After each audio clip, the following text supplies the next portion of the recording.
سے مخبر بنانا نہیں ہے۔ جی پی ایس ٹریکر سے اعتماد نہیں بنتا، خوف بنتا ہے۔ 7 دن میں سماعت اور 90 دن میں فیصلہ کاغذ پر اچھا لگتا ہے، مگر عملی طور پر گھروں میں مستقل بے چینی کا نسخہ ہے۔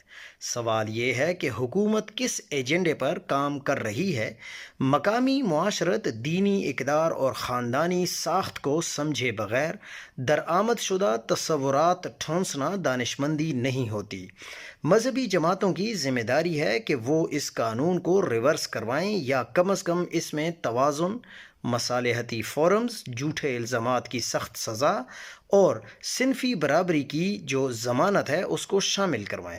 یہ قانون سازی نہیں، حماقت کی انتہا ہے۔ کیا مغرب کی این جی اوز سے ملنے والے چند ڈالرز کی خاطر ہم اپنے گھروں کو تھانے اور بیڈ رومز کو کچہری بنا دیں گے؟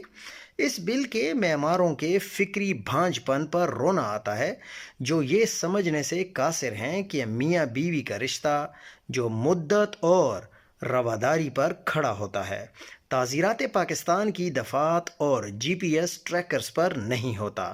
ذرا سوچئے کہ جس گھر میں شوہر کے غصے سے دیکھنے یا گھریلو نوک جھونک پر پولیس گھس آئے گی اور شوہر کو ہتکڑی لگ جائے گی، کیا وہ گھر پھر کبھی آباد رہ سکے گا؟ خاوند اپنی تذلیل بھول کر دوبارہ بیوی کو اپنے گھر بسانے کی اجازت دے گا؟ یہ دراصل طلاقوں کی شرح بڑھا کر پاکستانی معاشرے کو مادر پدر آزاد اور مغربی طرز کی تنہا زندگی یعنی سنگل فیملی کی طرف دھکیلنے کا مکروہ منصوبہ ہے۔